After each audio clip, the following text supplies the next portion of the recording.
السلام عليكم ورحمة الله وبركاته. إن الحمد لله نحمده سبحانه ونستعينه ونستهديه ونستغفره ونعوذ بالله من شرور أنفسنا ومن سيئات أعمالنا. من يهده الله فلا مضل له ومن يضلله فلا هادي له. أشهد أن لا إله إلا الله وحده لا شريك له وأشهد أن سيدنا محمدا عبده ورسوله وصفيه من بين خلقه وخليله. أما بعد، الحمد لله والشكر لله صلاة دائمة على رسول الله وعلى آله وأصحابه وواله.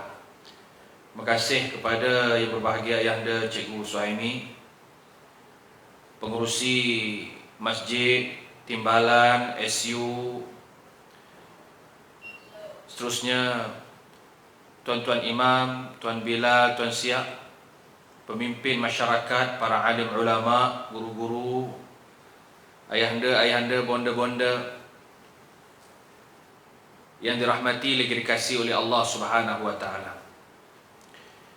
Alhamdulillah, kita diberikan kesempatan pada malam ini untuk memulakan, insya-Allah, mudah-mudahannya Allah kurniakan istiqamah sehingga kita dapat mengakhirkan kitab ini, yaitu kitab Asy-Syama'il Al-Muhammadiyah, kitab yang memperincikan tentang biografi baginda Rasul sallallahu alaihi wasallam wa atammut taslim. Minggu lepas saya berjumpa dengan ayahanda kita, jawatan kuasa yang menguruskan bahagian pengajian ilmu. Dia tanya, "Ustaz, nak mengajar apa?" Saya kata, "Apa saya boleh mengajar? Suruh menyanyi pun boleh." Tapi kalau kata mengajar, insya-Allah saya rasa sirah an-nabawiyah, iaitu siri perilaku baginda Rasul sallallahu alaihi wasallam, yang mana baginda Rasul ini sering kita ungkapkan di bibir kita, tak lekang di bibir kita, tak hilang di ingatan kita, tak tuli daripada pendengaran kita. Sentiasa kita dengar nama Nabi kita Muhammad sallallahu alaihi wasallam, tetapi qaulnya, perkataannya, ada yang kadang-kadang kita tak tahu itu qaul Nabi sallallahu alaihi wasallam. Ada fi'il, perbuatan Nabi sallallahu alaihi wasallam yang kita tak tahu itu fi'il perbuatan Nabi sallallahu alaihi wasallam. Ada pengakuan Nabi sallallahu alaihi wasallam yang kita tak tahu itulah perlakuan ataupun pengakuan Nabi sallallahu alaihi wasallam. Sifat Nabi sallallahu alaihi wasallam, akhlak Nabi sallallahu alaihi wasallam, rupa paras Nabi sallallahu alaihi wasallam yang kadang-kadang kita tak tahu. Jadi sebab itu, untuk mendekatkan kecintaan kita kepada junjungan besar baginda Nabi sallallahu alaihi wasallam, maka kitab ini kita sama-sama hayatinya, iaitu kitab karangan Imam At-Tirmizi. Ni ada kitab ni tuan-tuan, saya sengaja bagi kitab ni sebab ada dijual di pasaran. Syama'il Muhammadiyah, kepribadian Rasulullah SAW, pustaka Syafi'i ada. Saya ingat ibu ayah kita mungkin sebahagiannya dah ada pun dari rumah. Ada satu lagi kitab saya nak ajar, nak kongsi kepada tuan-tuan, tapi kitab tu tak ada terjemahan bahasa Melayu. Yang ini ada.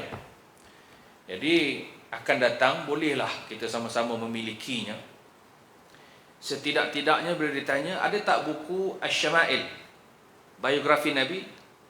Jawapannya ada di rumah kita, yang menjadi khazanah kepada kita, isteri kita, keluarga kita, anak-anak kita.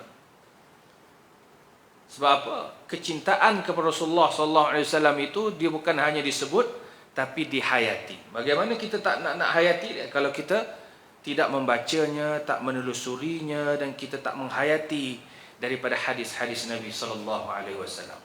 Paling tidak ada di rumah ni kan, di rumah kita. Tuan-tuan dan puan-puan yang dirahmati Allah, ada satu syair Arab dikata apa? "Lau kana bainana al-habib لدنا القاصي والقريب من طيبة قبل المغيب طالبا قرب الحبيب بقربه النفس تطيب وتدعو الله فيجيب أنوار طه لا تغيب بلغنا لقاه يا مجيب. Dia ada chorus dia pula. Nak dengar yang chorus tu? Nak dengar chorus tu tak boleh lah malam ni. Itu menyanyi je lah kita malam ni. Itulah syair daripada Rasulullah SAW. Syair yang berkaitan Nabi SAW. Bagaimana penyair menghayati, kalaulah Rasulullah is the prophet among us, kalaulah Nabi itu ada bersama dengan kita, macam mana kita? Nabi melihat keadaan kita, kita hayati tak sunnah Nabi SAW, keluarga kita bagaimana, kita dengan orang kampung macam mana, kita dengan orang bandar macam mana, sebagai pemimpin dengan rakyatnya macam mana, sebagai rakyat kepada pemimpinnya macam mana. Kalau Nabi ada di tengah-tengah kita, bagaimana Nabi melihat umat dia? Dan kita nak letak diri kita dan muka kita di mana? Kata syair ni, orang yang keras hatinya, apabila bersama dengan Nabi, dia akan jadi lembut. Orang yang hatinya jauh dengan Nabi, dia dengar sayup-sayup je pasal Rasulullah SAW, bila lihat perilaku batang tubuh Nabi, dia akan dekat. Ladana al-qasi wal-qarib min taibatin, kerana keharuman dan kecintaan yang ada pada junjungan besar baginda Nabi SAW. Itu gambaran penyair itu terhadap baginda Rasul SAW. Sebab itu dinyatakan dalam Al-Quranul Karim bahawa Rasulullah SAW itu adalah uswah hasanah. Laqad kana lakum في رسول الله أسوة حسنة لمن كان يرجو الله واليوم الآخر وذكر الله كثيرا. Sesungguhnya pada Rasulullah SAW itu ada suri teladan, contoh teladan, di mana bagi orang yang mengharapkan Allah dan hari akhirat dan dia mengingati Allah sebanyak-banyaknya. Sebab itu kita mengaji banyak lagi dan perlu tambah banyak lagi berkenaan dengan baginda Rasul sallallahu alaihi wasallam.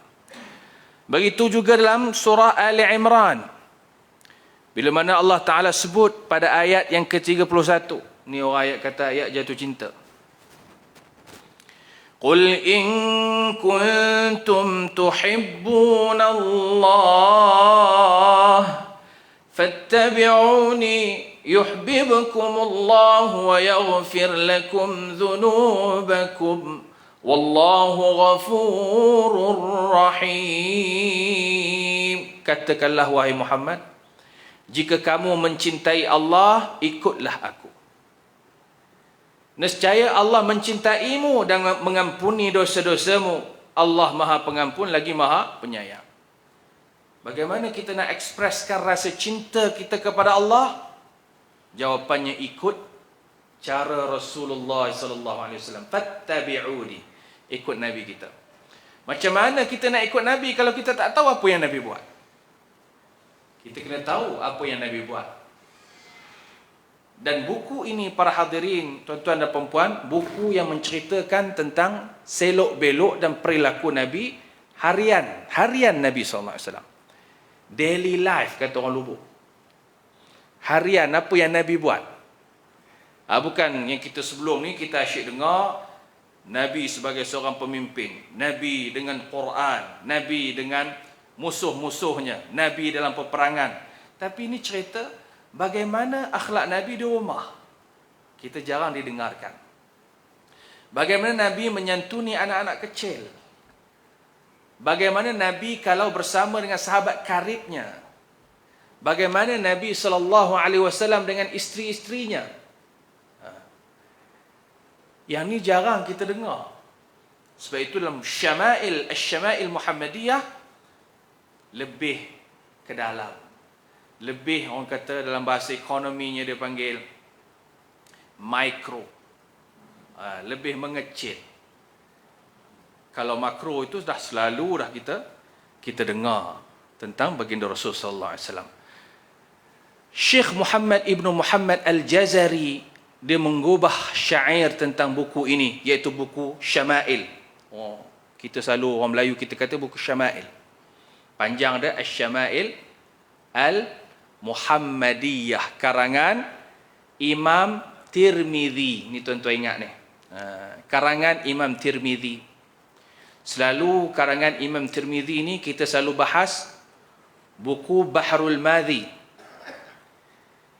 Bahrul Madhi, siapa pengarangnya? Imam Tirmizi. Saya tengok dalam satu slot daripada bulanan pengajian kita ni ada satu ustaz yang mensyarahkan. 2 orang ustaz Bahrul Madhi, betul tak Abang Yus? Saya tengok tu ada 2 orang ustaz syarah Bahrul Madhi. Di negara kita ni popular. Bahrul Madhi popular. Pasal apa popular tuan-tuan? Di negara kita. Sebab yang menulis, yang mensyarahkan dalam bahasa Melayunya adalah orang kampung Lubuk Merbau. Siapa tuan? Idris Al-Marbawi. Syekhuna Idris Al-Marbawi rahimahullah. Sebab tu dia popular. Bayangkan diguna di seluruh pelosok negara kita ni. Malah di Nusantara.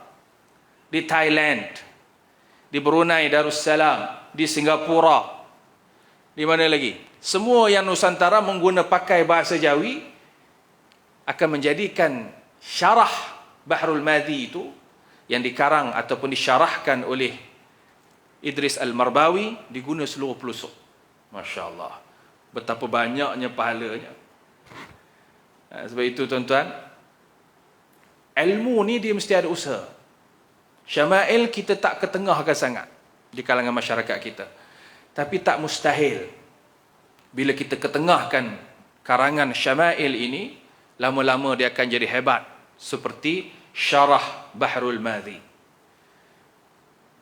Yang pada tangan saya ni pun dalam bahasa yang ni pada saya ni, ini pun Indonesia, tak kemas lagi. Dia cetakan Telaga Biru, sepatutnya bahasa Melayu lah, tapi bila saya cek balik ini Indonesia. Kalau dimurnikan lagi bahasanya, DBP boleh mengambil perhatian tentang hal ini. Ada yang rajin usaha untuk urusan ini, insya-Allah lebih cantik dan lunak bahasanya mengikut bahasa kita. Jadi Syekh Al-Jazari mengubah syair tentang buku ini. Dikata jika jauh jarak terbentang, jika bersua tak lagi mungkin, jika ia tak bisa dijangkau, jika mata tak kuasa memandang, maka di sinilah beliau kau temukan. Jadi ulama-ulama yang sealiran dengan Tirmizi, Syekhuna Tirmizi, Imamuna Tirmizi, yang nak menyelongkar peribadi baginda Rasulullah SAW ini, mereka juga menulis syarah berkaitan dengan hal ini. Di antaranya Isamuddin Isfariani, Ibnu Hajar Al-Haytami, Al-Munawi, Ali Ibnu Sultan Muhammad Al-Qari, Al-Bayjuri, dan ramai lagi tokoh-tokoh dalam usaha mereka mendekatkan kita dengan baginda Rasul sallallahu alaihi wasallam. Jadi kita tengok sedikit profil siapakah Imam At-Tirmizi. Siapakah Imam At-Tirmizi? Dia boleh dibaca dengan Tirmiz ataupun Turmuzi ataupun Tarmizi. Dia ada 6 wajah membaca nama Imam Tirmizi ni, sebab dia mengambil tempat itu nama Tirmiz. Dia dekat negara-negara Tan tu. Apa Tan yang kat sana tuan-tuan? Uzbekistan, Kazakhstan, Turkmenistan, Tanjung Rambutan tu kan.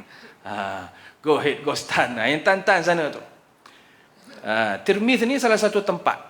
Kalau tuan-tuan ke Uzbek, kita boleh tengok Bandar Bukhara antaranya. Bandar Bukhara, kita boleh tengok Bandar Tirmiz untuk mengenali. siapakah dia Imam At-Tirmizi. Namanya kita julang tapi kita tak kenal. Jadi Imam At-Tirmizi, pengarang bagi kitab ini, nama lengkapnya ialah Muhammad bin Isa. Nama betulnya Muhammad bin Isa, tapi lebih dikenali dengan gelarannya At-Tirmizi. Muhammad bin Isa bin Surah bin Musa ibnu Ad-Dhahhak As-Silmi At-Tirmizi Ad-Darir. Ia lebih dikenali dengan Al-Hafiz, Al-Alim, Al-Imam, Al-Wari'. Selain buku ini, ia juga menyusun buku Al-Jami'. Ini paling popular. Buku dia yang paling popular ialah buku Al-Jami' Sunan At-Tirmizi. Al-Jami' Sunan At-Tirmizi. Sunan Tirmizi ni kita tahu dan kita pernah dengar, tapi jarang pun kita belajar dan kita menyelongkarinya. Malah membacanya pun jarang. Itu masyarakat kita di Nusantara, jarang. Sebab itu kalau tuan-tuan temui mana-mana tokoh, ulama yang berkebolehan mensyarahkan Sunan At-Tirmizi, maka pergilah mengaji dengan dia. Sekurang-kurangnya dalam hidup kita ni ada kita mengaji sunan-sunan ni.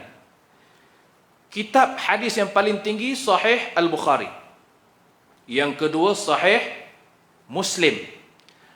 Sebahagian besar ulama ahlul hadis mengatakan yang ketiga ialah Sunan At-Tirmizi. Dia jatuh nombor 3. Tuan-tuan pernah jumpa di Kuala Kangsar lah khususnya, ada guru yang mengajar Sunan At-Tirmizi? Ada tak? Ada tak pernah jumpa? Ada guru tu. Tapi kalau tuan-tuan dengar, ada masa dia mengajar, pergilah. Sama ada dia mengajarkan Sahih Bukhari, ataupun Muslim, ataupun At-Tirmizi, mengaji.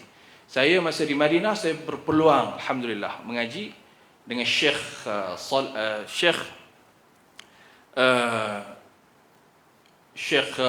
Allahumma salli alaihi, saya pun dah lupa namanya, tapi Syekh saya lah, Syekh di sana.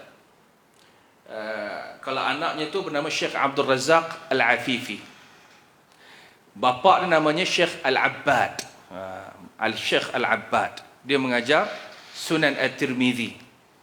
Masya Allah tuan-tuan, nak habiskan pengajian tu saya duk ingatlah sampai ke 2 tahun nak habiskan pengajian Sunan At-Tirmizi. Itu pun kejap mari, kejap tak mari.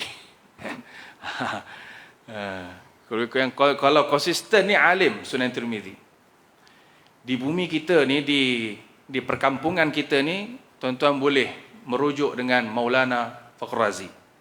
Dia mengajar hadis yang berkaitan dengan Sunan Sittah. Yang paling hebatnya ialah Sahih Bukhari, Sahih Muslim dan Sunan At-Tirmizi.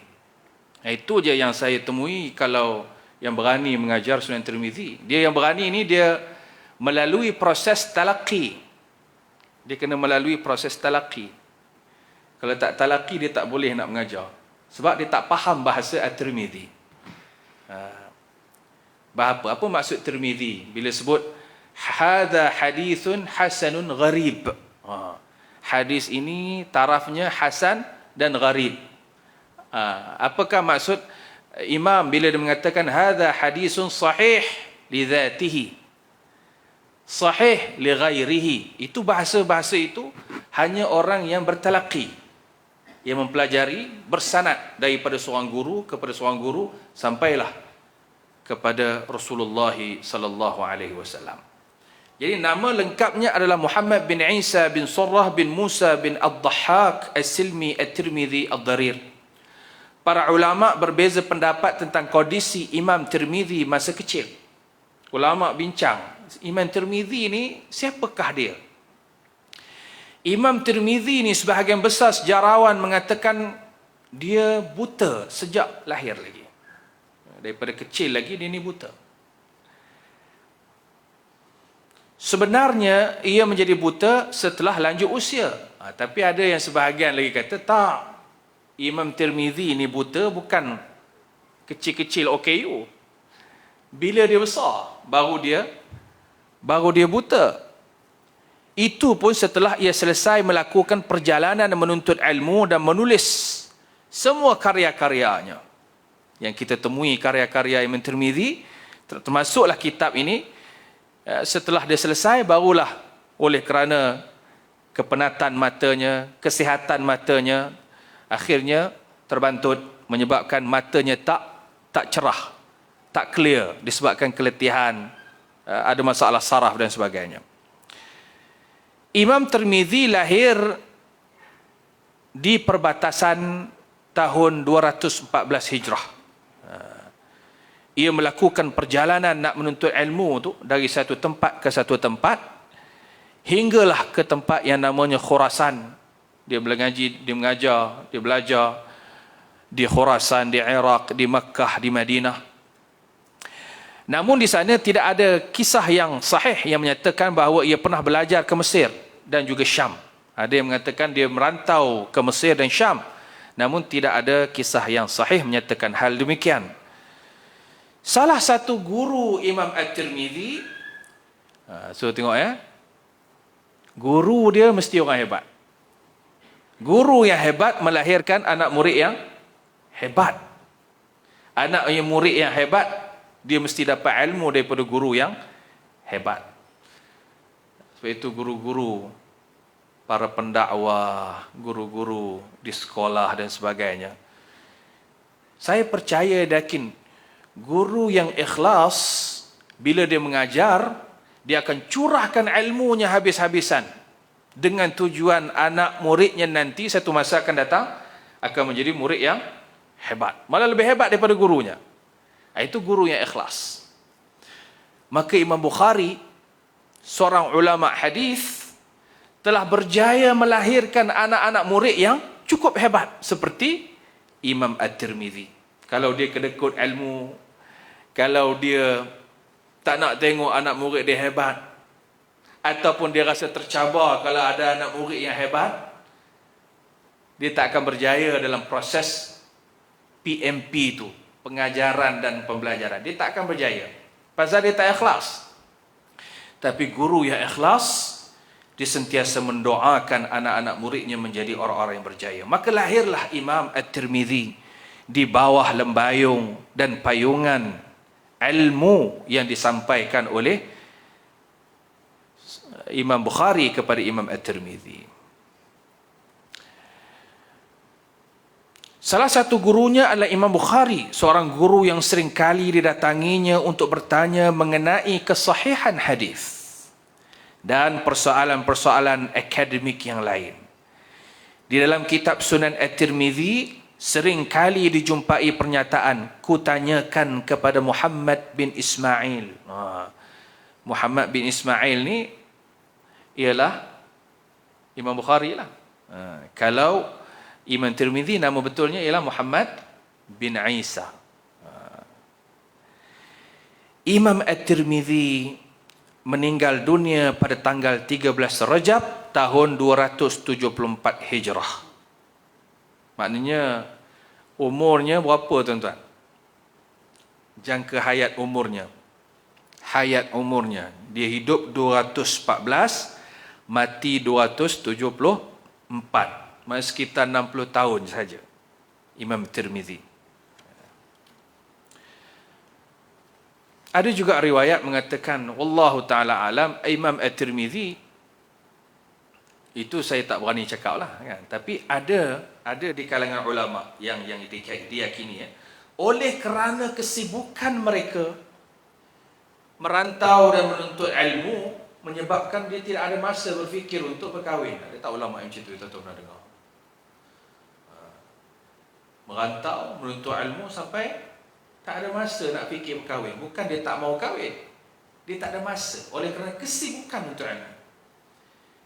Termasuklah Imamuna Al-Imamun Nawawi rahimahullah. Imam Nawawi tak sempat oleh kerana sibuk menuntut ilmu, sibuk mengarang kitab, sibuk membina karya-karya yang cukup hebat, syair-syair yang cukup hebat, ad-diwan yang cukup hebat, menyebabkan tak ada masa nak kahwin.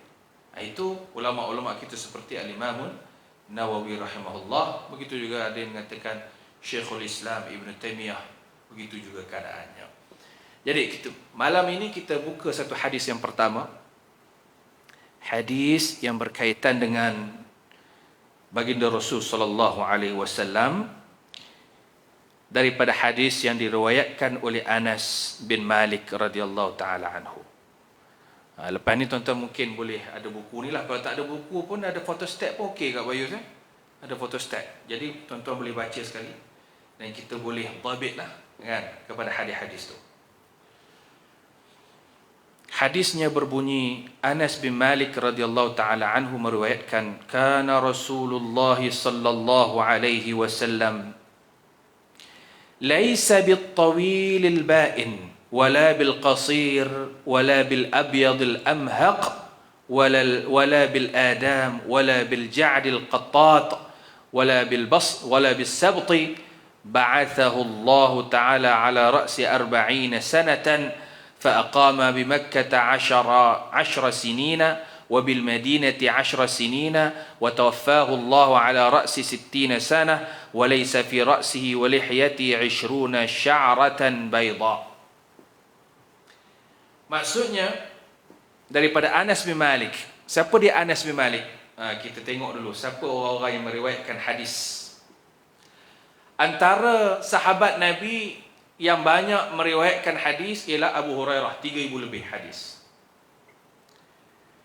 Dan ada juga sahabat-sahabat yang lain tak sampai 3,000, tapi lebih kurang riwayatnya 1,000 lebih. Ramai. Antaranya Anas bin Malik. Dia meriwayatkan hadis daripada Nabi sallallahu alaihi wasallam 1286 riwayat hadis. Anas bin Malik ni macam mana dia boleh riwayat banyak daripada Nabi? Kerana masa kecil ibunya yang bernama Ummu Sulaim telah menghadiahkan anaknya kepada Nabi sallallahu alaihi wasallam agar dapat berkhidmat kepada Nabi. Lalu dia digelar sebagai khadimun Nabi. Khadim ni kalau bahasa kita Selatar kita kata khadim ni khadam. Tapi bahasa yang lebih lunak, berkhidmat dengan Nabi sallallahu alaihi wasallam. Khadimun Nabi sallallahu alaihi wasallam. Kenapa Ummu Sulaim menghadiahkan Anas bin Malik kepada Nabi? Ummu Sulaim ni wanita yang pertama memeluk Islam. Ketika mana Nabi sallallahu alaihi wasallam datang berhijrah daripada Mekah ke Madinah, orang duk tunggu daripada arah Mekah ke Madinah tu daripada pintu pertama, sebagai riwayat mengatakan daripada pintu pertama tuan-tuan ke Masjid Nabi, pintu pertama. Mana pintu pertama? Pintu nak pergi ke makam Nabi sallallahu alaihi wasallam. Daripada situ mereka dah tunggu dah, nampak dah, oh rombongan Nabi. Maka ada yang mengatakan lagu tadi lah, tala'al badru alaina min thaniyatil wada'. Thaniyatil wada' ni daripada arah Mekah. Jadi orang-orang Madinah ni punya seronok, masing-masing dah nak hadiah macam-macam dah. Nabi nak datang ni, aku nak bagi hadiah rumah kat Nabi, aku nak bagi macam-macam nak bagi kat Nabi sallallahu alaihi wasallam. Ummu Sulaim ni dia tak ada harta banyak, tapi dia kata aku paling sayang dengan anak aku ni. Anas bin Malik Al-Khazraji, daripada bangsa Khazraj. Dia kata aku nak hadiahkan kepada Nabi sallallahu alaihi wasallam. Ketika itu Anas baru berumur berapa tahun tuan-tuan? 10 tahun. Baru 10 tahun. Kita ada anak 10 tahun. Hadiah kat satu orang. Jadikan dia bapa angkat, duduk pula dengan dia. Sanggup tuan-tuan? Bukan senang. Anak 10 tahun kita tatang dia elok-elok. Tiba-tiba nak hadiah kat satu orang. Tapi ini Nabi sallallahu alaihi wasallam. Dia nak hadiah kepada Nabi agar dia dapat berkhidmat dengan Nabi. Nabi ketika dapat sahaja Anas bin Malik, Nabi terus baca doa ni. Doa ni tuan-tuan, saya selalu ulang-ulang doa ni agar kita banyak kali baca doa ni. Apa doa ni? Nabi pegang Anas bin Malik, Nabi baca, Allahumma akthir malahu wa waladahu wa barik lahu fima a'taitahu wa ahsin amalahu waghfir lahu. Ada riwayat, pelbagai riwayat. Yang saya baca ni jamak riwayat. Riwayat yang dijamakkan lalu dijadikan doa. Allahumma akthir malahu, ya Allah kau perbanyakkanlah harta Anas bin Malik. Akthir malahu, ya Allah kau ramaikanlah anak Anas bin Malik. Ya Allah kau luaskanlah rumahnya, kau elokkanlah amalannya, dan kau ampunilah dosanya. Ada 5 doa ni. Tuan-tuan faham tak? Sebagai ulama kata, jadikan doa ni dalam doa duha kita. Bila kita baca doa duha, kita baca Allahumma akthir mali wa waladi wa barik li fima a'taitani wa ahsin amali waghfir li. 5. Apa jadi dengan Anas bin Malik? Kesan doa itu kepada Anas bin Malik, Allah banyakkan hartanya. Anaknya ramai. Anak Anas bin Malik berapa tuan-tuan? Anak dia. Siapa tahu? Siapa tahu sebagai hadiah. Anak Anas bin Malik 120 orang. Macam-macam boleh. 120 orang anak dia. Umurnya panjang. Isteri berapa? Mesti. Mesti tanya. Berapa isteri Anas bin Malik? Mesti 4 lah. Cuma sahihnya saya tak pasti. Lebih daripada 1 dah tentu lah. Kena cari balik soalan tu tadi, jawapan dia. Kemudian umurnya panjang. Umurnya panjang. Umur Anas bin Malik berapa? Sahabat lain duk main 60, 70, paling lebih sikit pun 80 lebih. Tapi Anas bin Malik 100 lebih. Riwayat mengatakan 102, ada yang mengatakan 103. Umur Anas bin Malik. Kesan daripada keberkatan doa Nabi SAW kepada Anas. Waktu itu dia baru 10 tahun. Tapi dia sempat menjadi khadimun Nabi, berkhidmat kepada Nabi SAW selama 10 tahun saja. Nabi wafat umurnya baru 20 tahun. Dan dia adalah orang yang banyak melihat Nabi SAW. Jadi saya baca hadis ni sebelum kita berhenti. Kana Rasulullah SAW laysa bil-tawil al-ba'in wal bil-qasir wal bil-abyad. Maksudnya, batang tubuh Rasulullah SAW tidak terlalu tinggi dan tidak terlalu pendek. Kulit beliau tidak terlalu putih dan tidak terlalu gelap. Rambut beliau tidak terlalu kerinting dan tidak lurus tergerai. Kita azan ke? Betul ya? Kita berhenti kan? Allah Subhanahu wa taala mengutus beliau sebagai rasul ketika beliau memasuki usia yang ke-40. Dan kata Anas bin Malik, beliau tinggal di Mekah selama 10 tahun dan di Madinah selama 10 tahun. Beliau wafat ketika dalam usianya 60 yang ke-60 tahun, sementara uban di rambut dan janggut beliau tidak mencapai 20 helai. Jadi ini kalam daripada Anas bin Malik. Satu, Anas bin Malik dia bercakap, dia ambil, dia kalau kita belajar matematik kita panggil apa? Sepatutnya dia kata Mekah, Nabi berada di Mekah 13 tahun. Tapi dia sebut 10 tahun dalam hadis ini. Dia panggil apa? Kita round figure. Ataupun bahasa lebih tepat lagi apa dia? Matematik. Dia ambil bundarkan. Bundarkan. Sama juga dengan umur Nabi wafat, umur 63 tahun, tapi dia sebut 60. Dia bundarkan. Jadi tuan-tuan, ini sifat Nabi SAW. Sebab itulah Syama'il Muhammadiyah, kita akan tengok macam mana rupa paras Nabi SAW.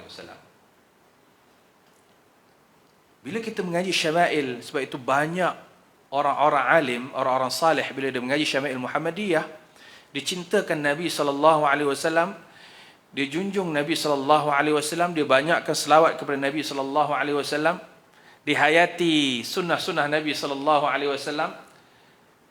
Dia bercita-cita nak bermimpi bertemu dengan Nabi. Dia jumpa Nabi. Dia jumpa Nabi itu dan dia dapat sahkan dia dapat bertemu dengan Nabi. Macam mana dia sahkan itu Nabi SAW? Melalui hadis-hadis. Kita tak mengaji, kita tak tahu Nabi macam mana. Rupa paras Nabi macam mana. Tiba-tiba klaim aku jumpa Nabi semalam. Padahal semayang tidak. Semayang berlebur, semayang syak tidak. Kan? Dengan mak pun tak berapa okey, dengan ayah pun tak berapa okey. Tiba-tiba kita klaim semalam kita jumpa Nabi SAW. Macam mana nak mengesahkan yang semalam yang kita jumpa itu Nabi SAW? Kalau kita tak mengaji hadis Nabi SAW. Jadi, orang yang mengaji hadis, dia belajar, dia dengar, bagi tahu rupa paras Nabi SAW tidak terlalu tinggi dan tidak terlalu pendek. Kulit beliau tidak terlalu putih dan tak terlalu gelap. Tak putih sangat, melepak dan tak terlalu gelap. Rambut beliau tidak terlalu kerinting dan tidak terlalu lerai. Allah Subhanahu wa taala mengutuskan beliau sebagai rasul ketika masuk umur 40 tahun. Ya. Dan beliau tinggal di Mekah selama 10 tahun, yang kalau figure yang paling tepatnya ialah 13 tahun, ya. Iaitu 3 tahun Nabi melakukan dakwah secara sir, 10 tahun Nabi melakukan dakwah secara jahar terang-terangan. Dan di Madinah selama 10 tahun. Beliau wafat ketika dalam usianya 60 tahun. Sementara uban di rambut dan janggut beliau tidak mencapai 20 helai. Maknanya 63 tahun. Anas bin Malik dapat mengira uban Nabi SAW. Wah, punya dekatnya. Kita kadang uban rambut kita pun tak tahu yang dia. Berapa banyak uban kita. Tapi Anas Malik, dekatnya dia dengan Nabi SAW, dia boleh tahu uban Nabi ada 20. Kerana dialah antara orang yang mengusap kepala Nabi, mencium Nabi. Ada kalanya Nabi letih, Nabi letakkan kepalanya di pembaringan Anas bin Malik ataupun menyandarkan kepalanya kepada Anas bin Malik. Begitu juga dengan isteri-isteri Nabi. Mereka tahu berapa uban-uban di kepala Nabi SAW. Sebab itu tuan-tuan, itu salah satu sifat yang ada pada rupa paras baginda Rasul SAW. Begitu juga hadis yang satu lagi, Anas bin Malik kata, kana Rasulullah SAW rab'ah laysa bit-tawil wala bil-qasir hasan al-jism wa kana sya'ruhu laysa bija'din wala sabtin asmar lawn idza masya yatakaffa'u. Rasulullah SAW memiliki perawakan yang sedang saja, tubuh badan yang senang-senang saja, dan orangnya pun senang-senang saja. Tidak terlalu tinggi dan tidak terlalu pendek. Tubuh beliau menarik. Rambut beliau tidak terlalu kerinting dan tidak pula lurus tergerai. Warna kulit beliau pula berwarna coklat. Dia bukan putih melepak ataupun terlalu hitam. Dia sedang-sedang, asmar. Asmar ni, kalau kita ni pun asmar juga ni. Asmar dia panggil kalau bahasa sawo matang. Dan saya tengok kulit yang Arab yang keturunan Quraisy memang sawo matang. Di Mekah, orang Mekah ni kita boleh claim lah, kebanyakan mereka ni Quraisy lah, daripada dulu asal-usul dia. Dan memang sawo matang tuan-tuan, kulit dia. Dia bukan putih melepak. Arab yang putih melepak ni, Arab yang macam Syam, daripada Syria, itu putih melepak. Pasal dia punya geografinya sejuk. Yang gelap hitam ni, itu di bahagian macam Yaman. Panas, negara dia panas. Lagi gelap Sudan. Sudan. Itu lagi gelap. Udah nampak gigi dengan mata kalau dia senyum. Jadi Nabi ni asmar. Dia macam kita, lebih kurang lebih kurang. Tapi bercahaya. Bercahaya Nabi SAW itu kerana wudu'nya, kerana hubungannya dengan Allah, kerana dia adalah Rasulullah SAW. Dua hadis ini mudah-mudahan ada kebaikan dan manfaatnya, insya-Allah. Kita akan sambung pada masa yang akan datang, insya-Allah. Sallallahu ala Muhammad sallallahu alaihi wasallam. Sallallahu ala Muhammad sallallahu alaihi wasallam. Ya Nabi salam alaika, ya Rasul salam alaika, ya Habib salam alaika, salawatullah alaika. Subhanakallahumma wa bihamdika asyhadu an la ilaha illa anta astaghfiruka wa atubu ilaik.